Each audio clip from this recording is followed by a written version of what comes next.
it can demotivate a lot of youth and a lot of people, even adults, in their everyday lives. Oh, I'm just not born to be a leader. Oh, I'm just not born to do this. That is not true at all. Welcome to lesson 2.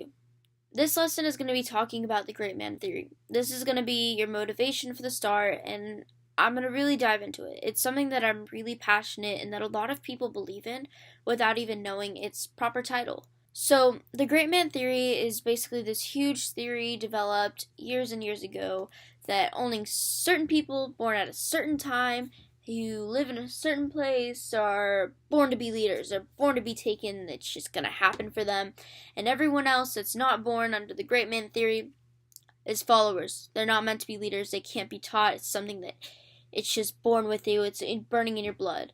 Though that can be true, there's some people that are born with this thing where they don't have to work at it, they're just born natural leaders, have everyone follow them and be so charismatic that, oh, you're a great leader, I respect you so much. There are people like that, but the great man theory denotes these people and makes people feel almost like, oh, I'm not meant to be a leader.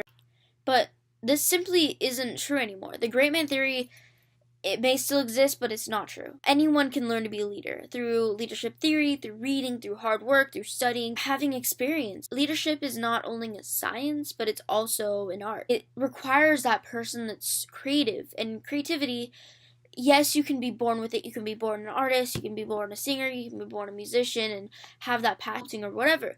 But when it comes to you actually developing those creativity skills and being able to handle under stress, that comes with practice and experience. And without that practice and experience, no one can be a good leader.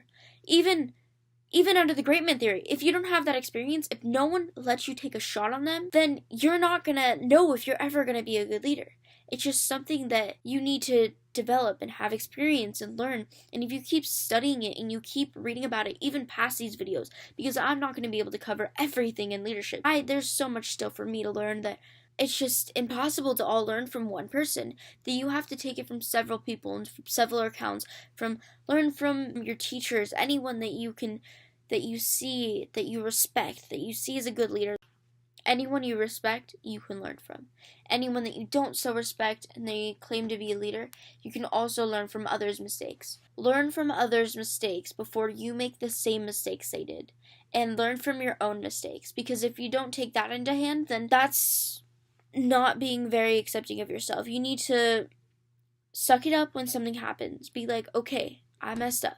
How am I going to fix this? How am I going to prevent it from happening? And take the necessary course of action immediately. It's just what you got to do.